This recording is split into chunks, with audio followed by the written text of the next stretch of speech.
আসসালামু আলাইকুম। আজ আমি বিউলির ডাল রেসিপি করে দেখাবো। প্রথমে আমি কড়াইটা চাপিয়ে দিয়েছি, তারপরে ডালগুলো আমি হালকা করে ভাজি করে নেব।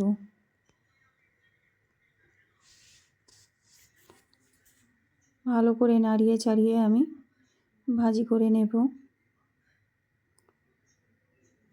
ডালটা আস্ত ছিল, তারপরে আমি শিলে বেটে নেব।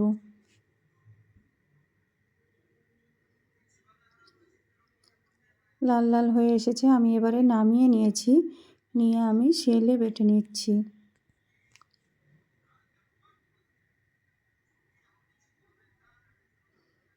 তারপরে আমি কিছুক্ষণের জন্য ভিজিয়ে রাখবো ডালটা। আমি 10 মিনিটের জন্য ডালটা ভিজিয়ে রেখেছিলাম। ভালো করে আমি ধুয়ে নিয়েছি, নিয়ে আমি প্রেসার কুকারে আমি দিয়ে দেব। আমি 3টা কাঁচা লঙ্কা দিয়েছি, একটা পেঁয়াজ কুচিয়ে দিয়েছি,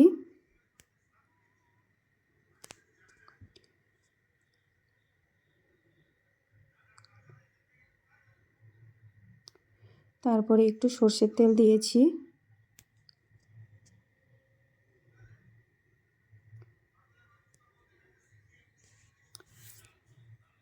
আর লবণ দিয়েছি পরিমাণ মতো, দিয়ে একটা আমি সিদ্ধ করে নেব।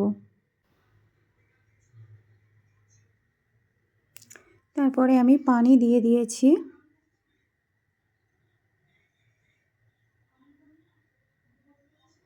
তারপরে এটা আমি সিদ্ধ করে নেব।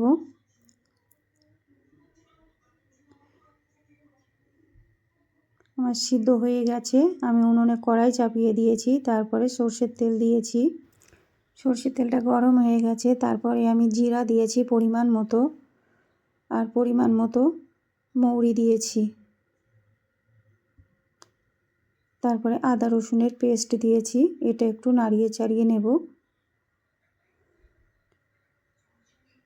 একটা তেজপাতা কেটে দিয়েছি।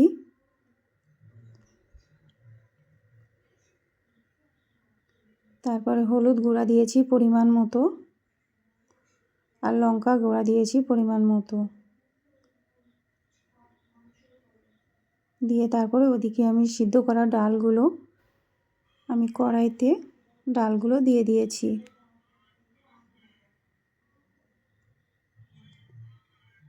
তারপরে আমি ভালো করে নাড়িয়ে চাড়িয়ে নেব।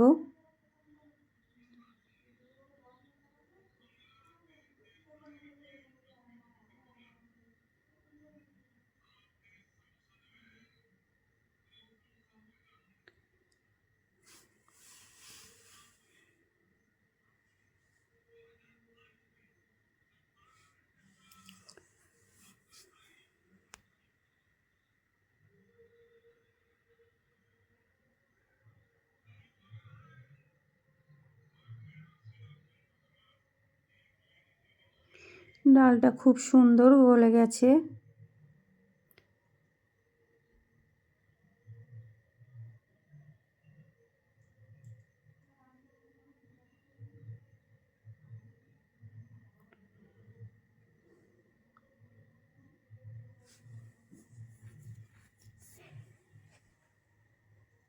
অনেকটাই পানি কমে এসেছে।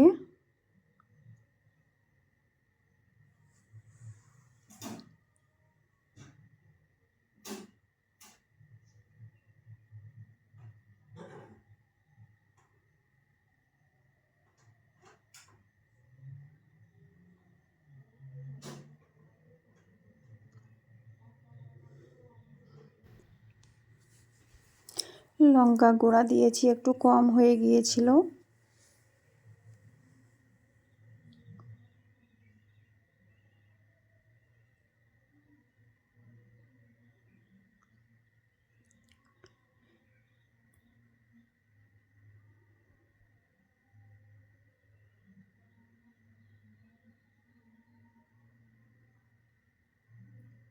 তারপরে আমি পানি দিয়ে দিয়েছি।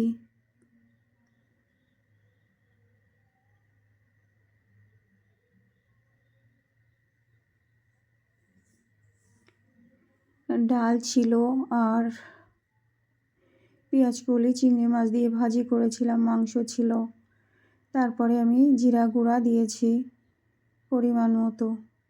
বিউলির ডাল রেসিপি হয়ে গেছে। আমার এই রেসিপিটা ভালো লাগলে লাইক কমেন্ট শেয়ার করে দেবেন, বন্ধু হয়ে পাশে থাকবেন। সবাই ভালো থাকবেন, সুস্থ থাকবেন। তারপরে ডালটি ফুটে উঠেছে, এবারে আমি নামিয়ে নেব।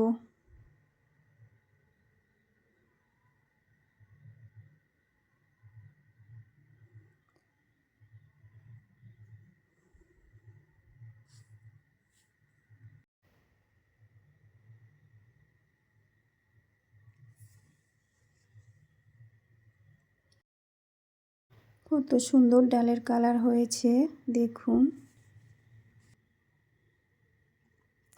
সবাইকে আল্লাহ হাফেজ।